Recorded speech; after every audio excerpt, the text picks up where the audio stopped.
Hi, everyone, and welcome to Modern Adulthood Summit, and I'm your host. We're here to talk about how to establish a clear identity, develop intimate relationships, build your career, and still enjoy your adult life. We want to help young adults to navigate to adulthood with lots of support, with lots of right information and guidance. So today, I have an amazing and special guest with me, and her name is Diana Eidelman. I would like to introduce Diana first. Diana has a formal training in educational counseling, political science, couples and family counseling, group facilitation with an expertise of family and career building. She was a founder of In the Beginning, a service for the support of new parents. Later on, also a co-founder of DIADA, Center for the Family Activities and Development.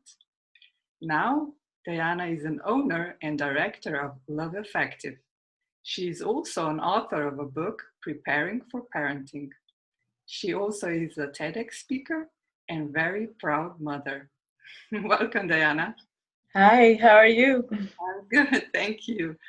Thank you for joining me. It's good to be here. Thank you. I'm glad you're doing this. Thank you. Thank you. Me too. Diana, can I first ask you something about where were you born and raised? I was born in, it's complicated. I was born in Oklahoma City in the United States. I was 6 weeks old when we moved to Peru in South America. I was 12 when we moved to Israel. I've lived here most of the time since then. I also lived in Seattle for 3 years between the ages of 30 and 33. Mhm. And that's when I became a new mother as well. Diana, can you first tell me something about your when you were a young adult? Did you had any struggles with this period of time? What is it the most that you remember and that actually shaped you in the person you are today? Well, we were immigrants in a new country, and I spoke the language, I spoke Hebrew much more efficiently than my parents did. And I had to help them at the bank, at the post office. At the time, there was no internet or things like that. So I had to translate the world for them in many ways. And I became very independent very quickly, but I also had a lot of responsibilities.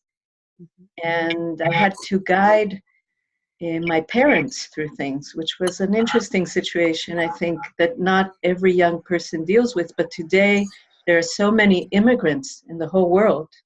People are having to move, and the young people have to direct their families more than the parents. So I think that had a big influence on how I see things, also on my ability to do things and to make things happen.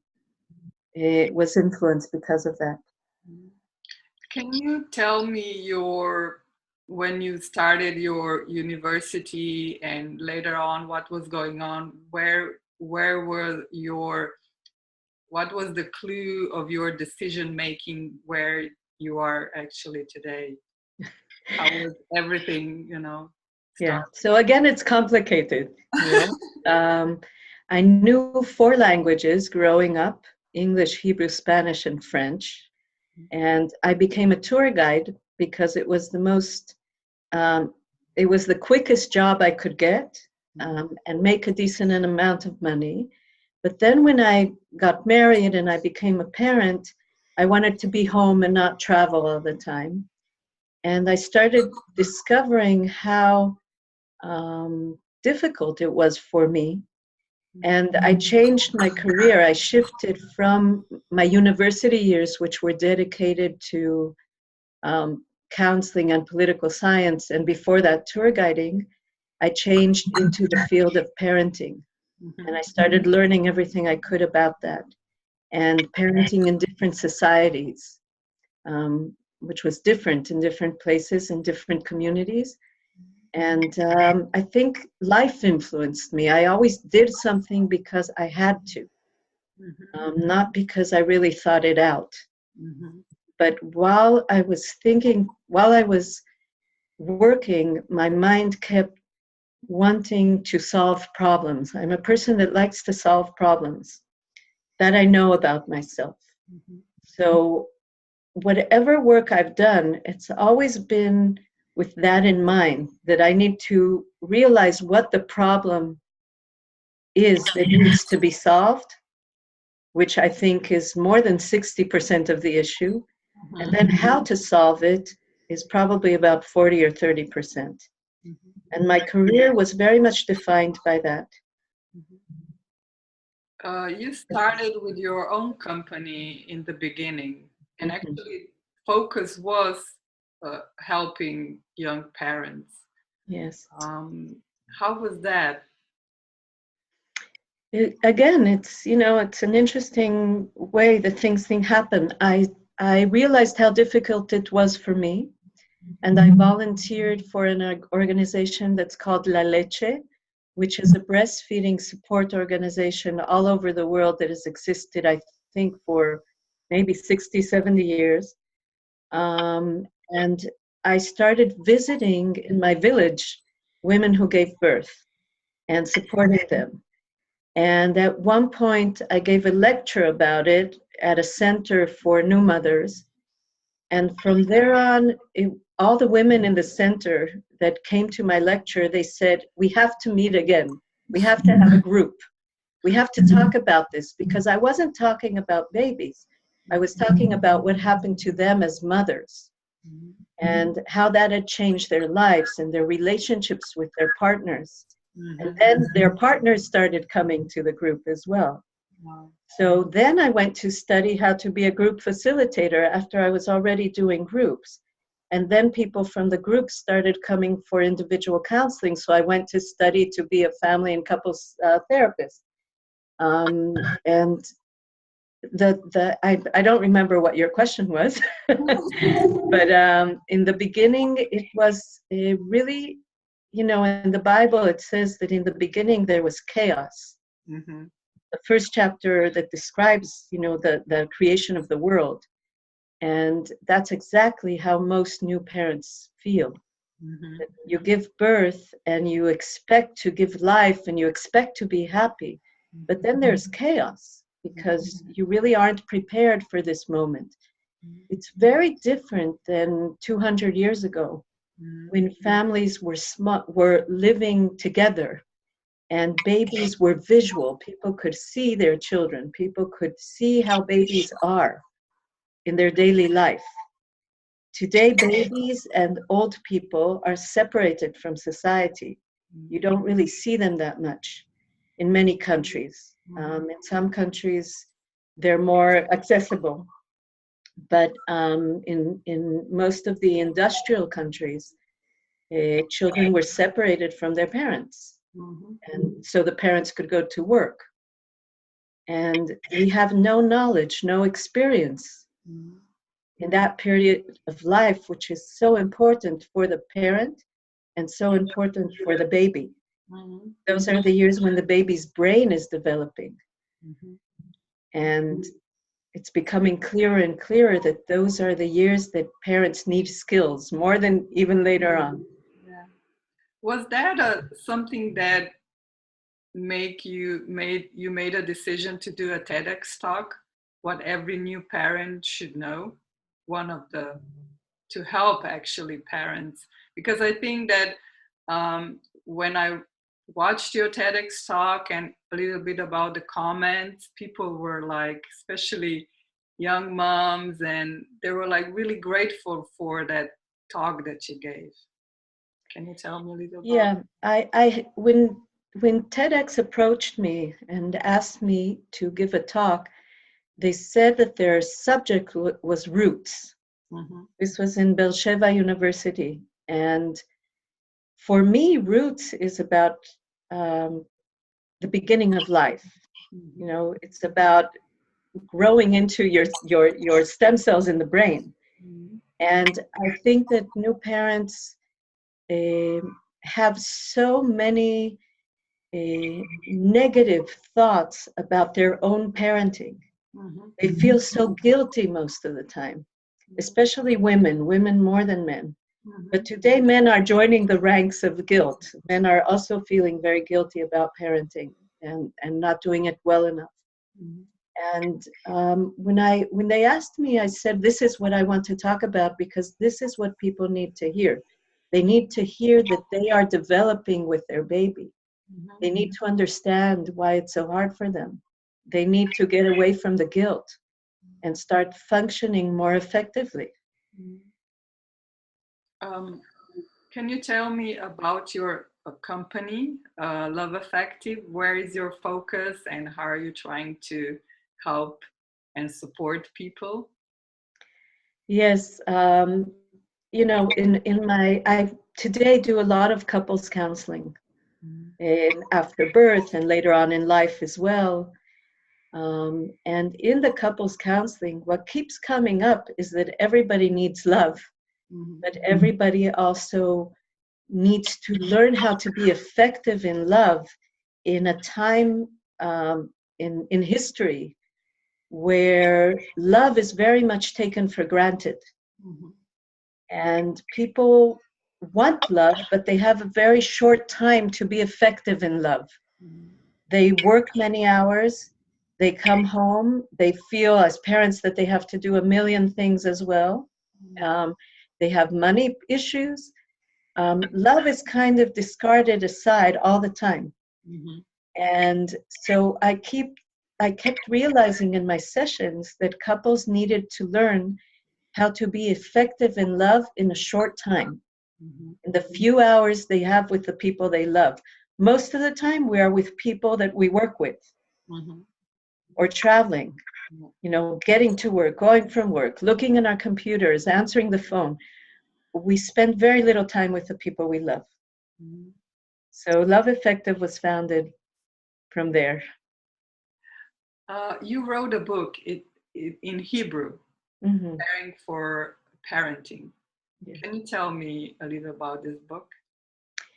Yes, the book has two main areas that I discuss. One is the arrival of a new individual into the world and how we receive that individual into the world. And the other is the shift in individuals and grown-ups as parents. What happens to us when we become parents? And that really is the bigger part of the book. I do explain what happens, what babies' needs have always been and continue to be in 2017, 2018, 300. Babies' needs are the same. The world is changing, but their needs are the same. And I discuss that actually quite deeply.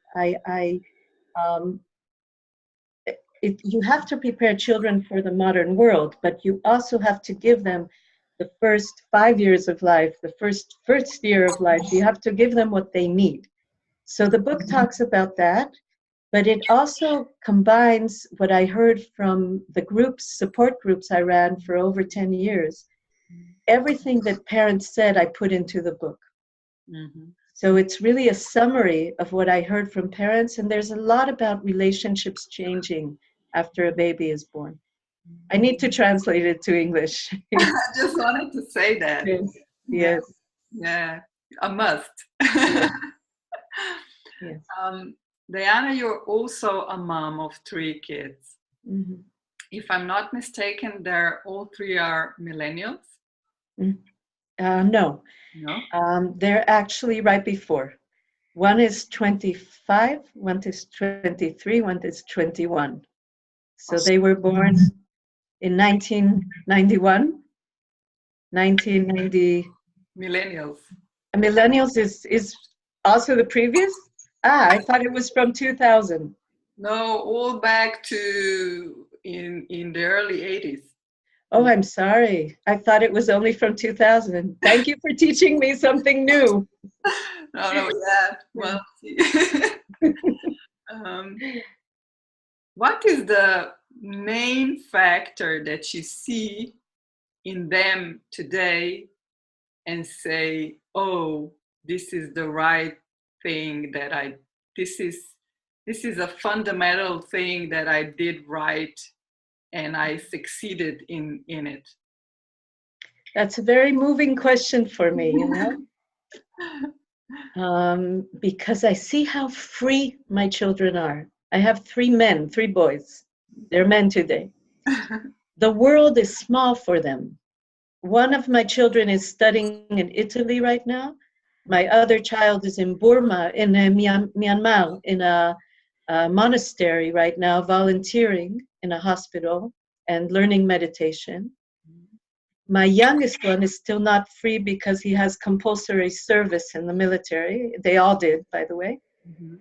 But the minute they are done with what they have to do because they happen to grow up in this country, they are completely free in their way of thinking, of where they can be, of what they can do.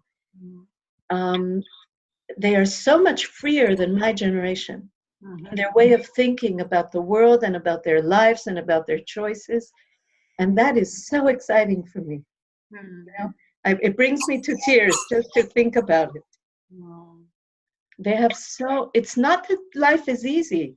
You know, they have to work, they have to make money. Sorry, don't cry. Yes. They have to make money, they have to plan their trips. They fall in love with people from all over the world. You know, it's a liberty that I so wish for everyone. Mhm. And I know that I never made many decisions for them. I asked them good questions. Mhm. I asked them, what do you think is right? Why do you think that's right? Why do you think you should do that? I was very different from my own parents in that way. Mhm. And I see many of my friends raising their children the same way. Mhm. The issue of choice is much more respected. Mhm. What would be your advice to, to parents with young millennials, how to handle different situations? Because there is a gap in between generations, and a lot of times I also see a problem of, you know, children not moving from home, becoming independent. Parents are too sometimes they're too involved in their lives, and they don't leave them to lead their lives and be independent. So what would be your advice to them? Yeah, I think it's a big issue. Now that I know what millennials are, I can answer you. I think that uh, there's a very clear path between giving children roots and giving them wings. Mm-hmm. Okay, and there's a saying about that, that that's what children need. They need roots and they need wings. And one of the problems that I see in many parents is that as a reaction to their own parents not really understanding their own needs when they were small, Mm-hmm. many parents do too much for their children. They solve all the problems for them. Mm-hmm. They, you know, if a child doesn't know what to wear, so the parents will say, so wear this. Or if you um, are having trouble with a friend and you're in kindergarten, the mother will call the other mother. Yeah. Instead of saying, so how are you going to solve this in kindergarten tomorrow? And 5-year-old children are wonderful problem solvers.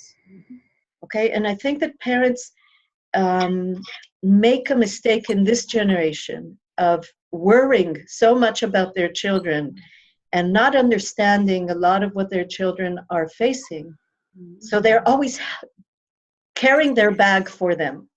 And I think that that is the biggest mistake that parents are making today. Parents need to give children tools Mm-hmm. to understand the issues they're facing and make the children realize their own tools to solve them. Mm-hmm. Because people solve problems in different ways, but you have to recognize the tools you have. Mm-hmm. I don't know if I'm clear enough. No, very clear. Okay. Yeah, I mean, perfect. Yeah. Okay. Diana, you have couples in your in your counseling? Couples they will become parents, and what is your advice to them prior to, becoming a parent? Because I think that we have to start there, not when it's, when your child is 5 or 10. You have to start and be prepared before, if it is possible. Right. You're 100% right. You have to understand that you are really starting an organization. We think of family as something that an organization that functions all on its own. Mm-hmm. Okay, that you don't have to have staff meetings. Mm-hmm. If you don't wash the dishes, they're not like in Harry Potter, they're not these little elves that come and clean up for you. Okay, somebody will have to do it, and couples don't sit and really discuss how their organization is working. I call families startups. Mm-hmm. For startups, you need to get a lot of support, Yeah. and you need to constantly check and see how you're doing. And I suggest to couples to actually meet for 20-minute sessions, Mm-hmm. maybe once a week, once every 2 weeks, and ask each other, so how are you feeling in this family? How are you feeling with the work chores you have in this home? If we want men and women, to share on an equal basis, Mm-hmm. and to make money on an equal basis, and to have opportunities on an equal basis, you have to understand that there are two partners running this organization. They at times both think that they are the director and the CEO, and sometimes they think that they're somebody else's worker, that the other is the boss. Mm-hmm. But all of that happens because people don't sit down and review. Not even once a year. They don't say, oh, so you're always washing the windows. Do you like that? Okay.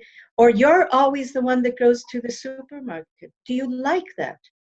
And I sat once with a couple that was together for 20 years. And the woman said, you never wash the dishes. And he said to her, but you said you liked washing the dishes, that it was like meditation for you, that you smell the soap and you hear the water. and then I asked her, when did you say this? And she said, I said this 20 years ago. After 20 years, I don't like washing the dishes anymore. I want him to buy me a dishwasher. I want us to buy a dishwasher, but then he won't put the dishes in the dishwasher. Again, it will be me. So we have to understand that families and couples and love is an evolving organization that is alive. That love is not an organization, but the organization has to work in such a good way that love can come into the organization, that love can surface. Because if you're busy with all the unhappiness and bitterness and tasks and feeling like you're working for your boss, there's not much happiness there. Okay. And today, because there is not a clear division of roles, which used to be up to 60, 70 years ago, there was a clear division of roles. People are confused. People don't know who does what. And people fall into classic division of roles when they don't intend it to be that way. When they do believe in equality, both members of the relationship. So that would be my advice. I would start there. Have staff meetings, get together, discuss what's happening to you, if you like it, if you don't, and where you need outsourcing. Yeah, very good information. Diana, even before the interview, we were talking about social media, how it impacts our lives in every way, personal and professional. And in between, I read your article on LinkedIn that I really liked, and because it's like very short, on point, on target, and I would really like to mention this article, and it's called Smartphone Envy. Can you tell me a little about it? Yes. It's almost like we are living with another entity in our home. It's our phone, we're sitting with it here Mhm. all the time. It's the screen, whatever screen we're looking at. And love is about senses that meet each other. Your eyes meet the other person's eyes. The sound that is coming from your mouth meets the other person's ear. The body is felt and touched. Okay? So the way to love is something that you feel, Mhm. not something that you think. Mhm. There's a big difference between thinking I love her and looking at her in her eyes and having your eyes kind of get all mushy and watery and touching someone as if they are the most precious object in the world. There's a big difference between texting I love you Mhm. and what I just described, because love has to be felt in your senses. Mhm. Now, I do believe that this generation will get better at expressing love in 3 words on a screen, because you will have the millennials will have no choice. Mhm. Okay? Mhm. However, when I see couples, what they want is intimacy, and intimacy is bringing you into me. So Mhm. what's happening with social media and the screens is that they're actually stealing our senses. Mhm. We're not even aware of how much. In where I live, Israel, I think is the country where people walk with phones and talk in phones more than anywhere else in the world per amount of population. There are more phones here than anywhere else. And the excuse is because there could be attack, there could be, you need to know where your children are, you need to know the news, what's going on. Bottom line is that everybody uses it because it's fun, because it's a game, because you can play games, because you can connect quickly, because you can, your world kind of grows. You're not just in your office, you're talking to people in Tokyo. How exciting. But at the same time, you're not seeing the person you love. And so there's an envy that people I see in couples, this issue of he or she is always on the phone, or he or she is always on Facebook or Instagram, or he or she is always talking with other people and not with me. Mhm. Yeah.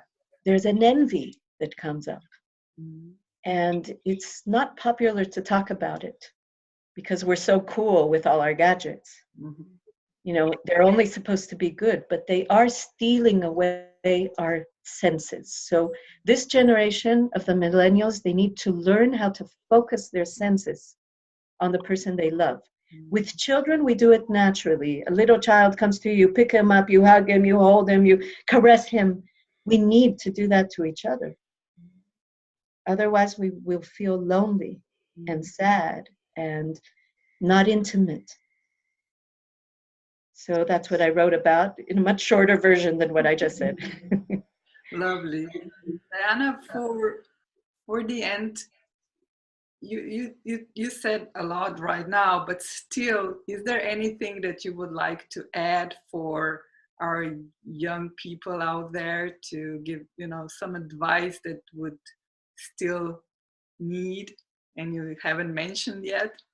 Okay. Yes, there are many wonderful things happening in the world today. One of the things that I find very exciting is all the brain research. Mhm. The brain research, which is going into how relationships happen, how you create intimacy, Mhm. and how you create feelings of love. I am much more interested in that research than how to create another atomic bomb. Okay? And in that area, the world is going to a much more horrible place. Yeah. And we have to make a decision what we will invest ourselves in. Mm. It's your life. The generation of millennials will live to be 100. Mhm. You see how much I'm using the word millennials now? This, I just misunderstood. But the issue of the millennials is that they will need to learn how to live 100 years and to live them well. And living well is about being excited about life. It's about feeling love. You can feel love. You know, I'm looking at you, but in front of me there's a lemon tree, and I'm looking at it, and I can feel love for the lemon tree. You know, and I can feel love for you, and I can feel love as I get older more and more. So I'm enjoying life more and more. And it's such a surprise to me. You know, I didn't think it was so simple. I thought it was very complicated to learn how to enjoy your life and feel love.